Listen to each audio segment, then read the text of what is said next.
रोज मातीत कवयित्री कल्पना दुधाळ यांची कविता आपण बघतो आहे.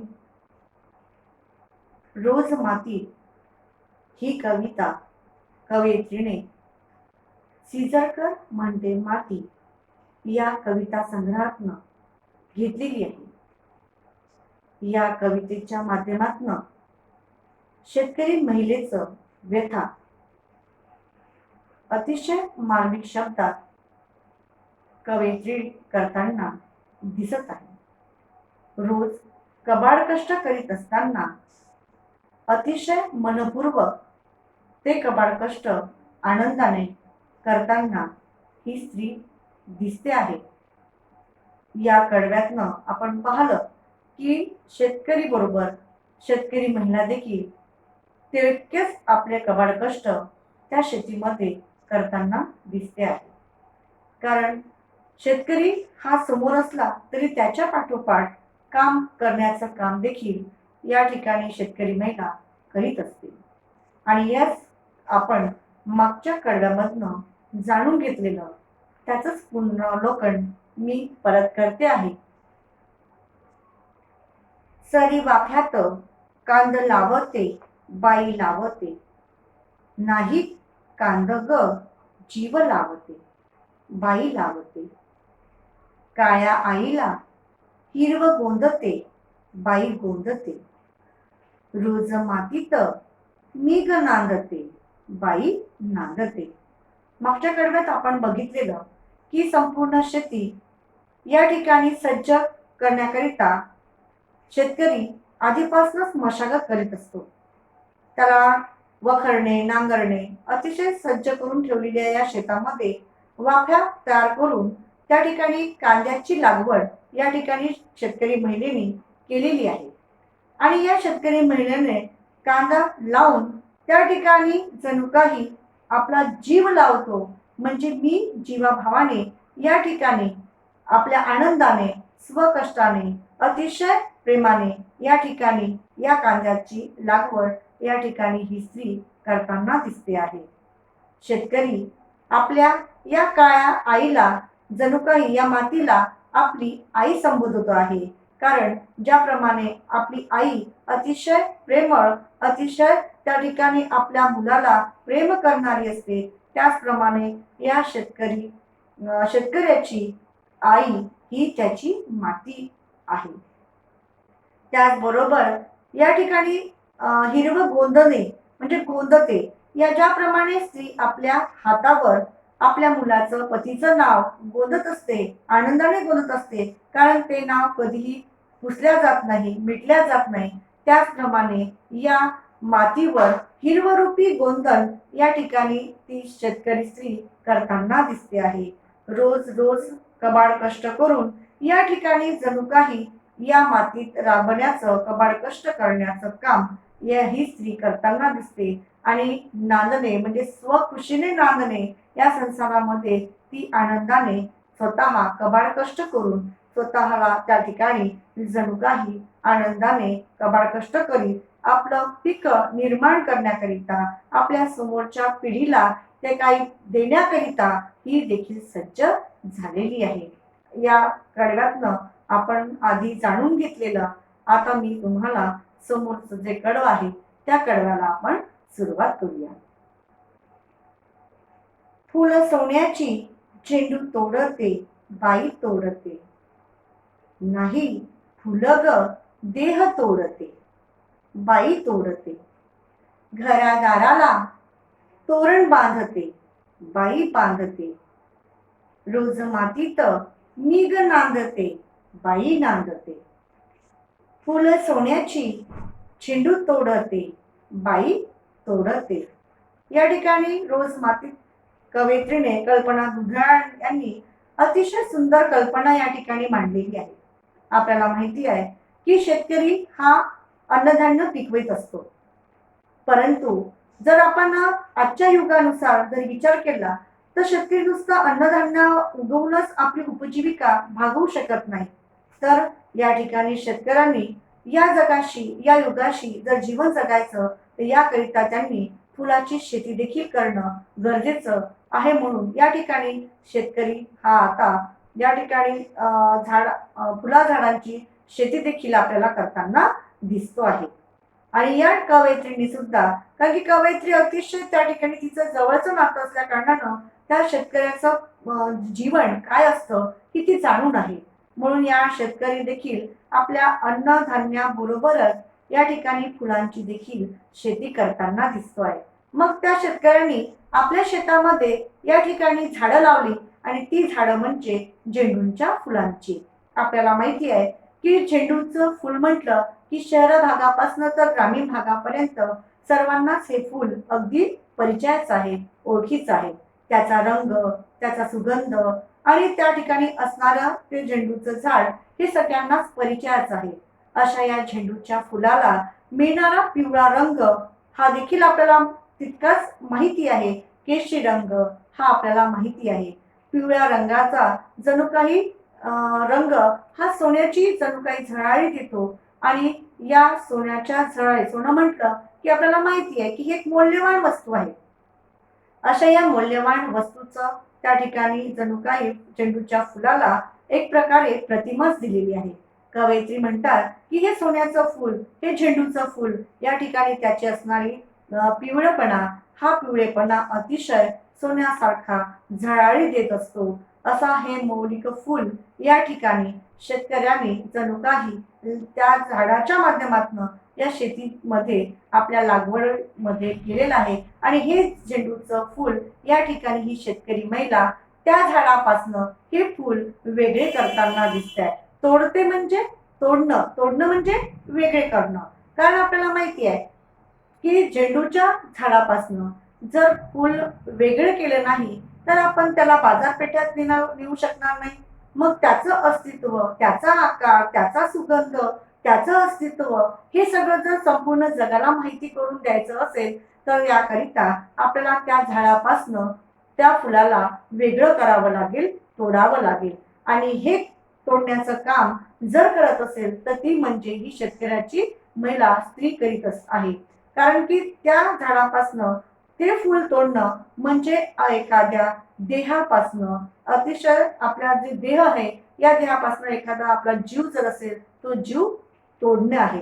परंतु जर आपण ते तोडलंच नाही, जर फुलाला अस्तित्व काय आहे, फुलाचं महत्व काय आहे हे देखील आपण जगाला पटवून देऊ शकणार नाही. फुलं सोन्याची, झेंडू तोडते बाई तोडते. असे या पिवळा रंग, पिवळेपणा असणाऱ्या या झेंडूचं फूल तोडण्याचं काम ही शेतकरी महिला आपली करत आहे. नाही फुलं ग देह तोडते बाई तोडते. शेतकरी महिला म्हणते की मी नुसतं फूल तोडत नाही, त्या झाडापासून नुसतं फूल वेगळं करत नाही, तर मी माझ्या देहापासून एखादी वस्तू दूर करीत आहे. आपल्याला माहिती आहे की एखादी स्त्री आपल्या बाळाला 9 महिने आपल्या गर्भामध्ये वाढवीत असते. 9 महिने त्याचं जतन करत असतं, पालन पोषण ती आपल्या गर्भात करीत असते. आणि जेव्हा तिचे 9 महिने पूर्ण झाले की ते आपल्या बाळाला आपल्या जीवापासनं दूर करते, म्हणजे आपल्यापासनं त्याची नाळ कापत असते. कारण जोपर्यंत ती आपल्या बाळाला आपल्यापासनं दूर करणार नाही तोपर्यंत त्याला आकार येणार नाही, त्याचं अस्तित्व त्याला जाणवणार नाही, त्या जगाची त्याची ओळख होणार नाही. आणि ही जगाची ओळख जर करून त्याला द्यायची असेल, त्याचं अस्तित्व जर तिला निर्माण करून द्यायचं असेल, तिला जगाला त्या ठिकाणी त्याचं अस्तित्व घडवून आणायचं असेल तर स्वतःपासनं त्याला दूर केल्याशिवाय ती त्या जगाला ती दाखवू शकणार नाही. आणि ह्या तोडण्याचं काम या ठिकाणी स्त्रीच करू शकते. कारण याकरिता फार मोठं धैर्य लागत असते. आणि हे धैर्य जर असेल कशात तर ती म्हणजे स्त्री आहे. कारण माहिती आहे की स्त्रीला त्या संपूर्ण जगाचं ज्ञान आहे. कारण आपल्याला माहिती आहे की आई ही संपूर्ण घराला आपल्या कशा पद्धतीने ती बांधून ठेवते, त्याच पद्धतीनं ही शेतकरी महिला देखील या ठिकाणी आपल्या झेंडूच्या झाडापासनं असं हे फूल तोडताना दिसत आहे. फुलं सोन्याची, झेंडू तोडते बाई तोडते.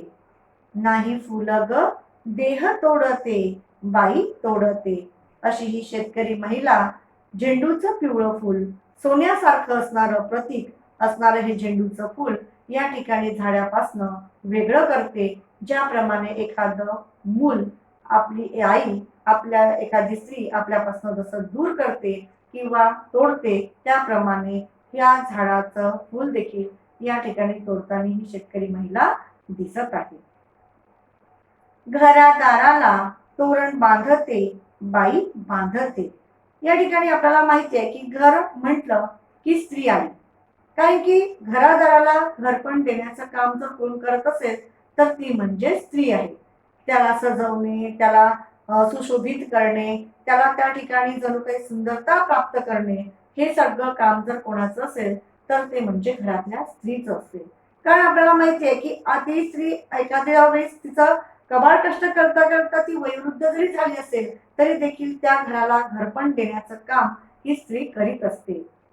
म्हणून घराला घरपण देत असताना आपल्या घराला आपण सणवार आले किंवा एखादं समारंभ असेल किंवा नवीन एखादं उद्घाटन असेल किंवा आपल्याला त्या ठिकाणी देवाला किंवा उत्सव असेल, अशा वेळेस आपण काय करतो, फुलांची आरास करीत असतो.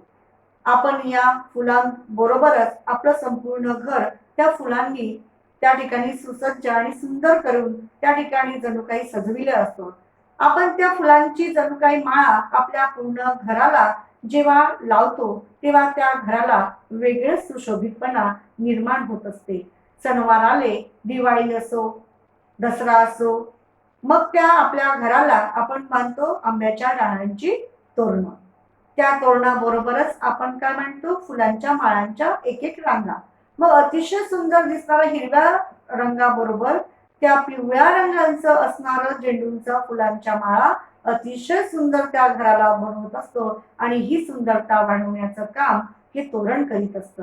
मग या ठिकाणी हे तोरण बांधण्याचं, ही सुंदरता प्राप्त करण्याचं, सुशोभित करण्याचं काम, खरं काम जर असेल तर ती स्त्री करीत असते. मग या झेंडूच्या झाडाच्या फुलांचा सुद्धा अतिशय उपयोग होत असतो आणि अतिशय सुंदरता आपल्याला माहिती आहे की आजकाल रांगोळी सुद्धा त्या ठिकाणी फुलांची आखलेली असते. एखादं आपण जर पायघडी जर आपण त्या ठिकाणी करायच्या असल्या त्या तयार, तर त्याच्याकरिता देखील आपण फुलांचा वापर करीत असतो. कारण की आपल्याला माहिती आहे जिथे तिथे समारंभ असलं की सर्वात महत्वाचं असतं ते म्हणजे फुलं. आणि या फुलांमुळे संपूर्ण वातावरण सुगंधित होते. त्याचबरोबर त्याला सुशोभितपणा येतं. अतिशय जिकडे पाहावं तिकडं तर त्याचा दरवळ त्या ठिकाणी त्याचं अस्तित्व आपल्याला जाणून येत असतं. आणि अशाच या घराला घरपण आणण्याचं काम देखील ही स्त्री करीत असते. आणि आपलं घर, प्रत्येक स्त्रीला असं वाटतं की तिच्या घरापेक्षा माझं घर सुंदर दिसावं आणि याकरिता ती सतत प्रयत्न करीत असते की मी माझ्या घराला कसं सुंदरता प्राप्त केली पाहिजे, मी कशा पद्धतीने तिला त्या घराला सजवलं पाहिजे. कारण आपल्याला माहिती आहे की संपूर्ण घराला बांधण्याचं काम जी करत असेल तर ती म्हणजे स्त्री आहे. म्हणून घराला घरपण जर कोणामुळे येत असेल तर ते म्हणजे एका स्त्रीमुळे येत असते. आणि याकरिता ही देखील स्त्री आपल्या घराला तोरण बांधून या ठिकाणी सुंदर सज्ज असं करताना या ठिकाणी दिसते आहे. म्हणून घरादाराला तोरण बांधते बाई बांधते. आणि अशा या घराला, मग ती शेतकरी कुटुंबातील स्त्री असो किंवा कुठल्याही याची स्त्री असो, आपल्या घराला, कारण घर म्हटलं की त्याला चार भिंती, त्याला दरवाजे, त्यातील कुटुंब, त्याचे सदस्य, लहान थोरा मोठ्यांपासनं सगळे लोक त्या कुटुंबामध्ये सहभागी झालेले असतात. आणि या संपूर्ण कुटुंबाची जबाबदारी त्या स्त्रीवर असते. मग लहानाला काय असो, मोठ्यांना काय लागत असेल किंवा काही अडचण आहे का, हे सगळं त्या ठिकाणी बघण्याचं काम ती स्त्री एकटी करत असते. एखाद्या घरातील जो खांब असतो तो जर खांब जर व्यवस्थित नसेल तर संपूर्ण घर या ठिकाणी उद्ध्वस्त झाल्याशिवाय राहत नाही. म्हणून संपूर्ण घराचा जो खांब आहे ती म्हणजे स्त्री असते. आणि ही स्त्री या ठिकाणी जणू काही आपल्याला आपल्या घराला घरपण देण्याचं काम ही करीत असते. अशा या सुंदर अशा घराला तोरण बांधून अतिशय सुंदरता प्राप्त करण्याचं काम देखील ती करीत असते. रोज मातीत मीक नांदते बाई नांदते. आणि अशा या कुटुंबाची जबाबदारी, नवीन पिढीला आकार देण्याची जबाबदारी, त्याचबरोबर त्याचं अस्तित्व निर्माण करण्याची जबाबदारी पार पाडण्याकरिता रात्रंदिवस कबाड कष्ट करून ही स्त्री सतत आपल्या जणू काही शेतामध्ये राबताना दिसते. जर या ठिकाणी ती राबून आपल्या कबाड कष्टांनी पिकाचं उत्पन्न निर्माण करण्याचं काम ती करते आणि हे काम करत असताना ती आनंदाने स्वखुशीने ते काम करायला तयार आहे. कारण तिला माहिती आहे की माझी नवीन पिढी जर मला घडवायची असेल तर मला या ठिकाणी कबाड कष्ट करणे आवश्यक आहे. रोज मला या मातीमध्ये काम करावंच लागेल आणि हे काम मी अतिशय आनंदाने आणि स्वतःच्या मताने या ठिकाणी मी करते आहे.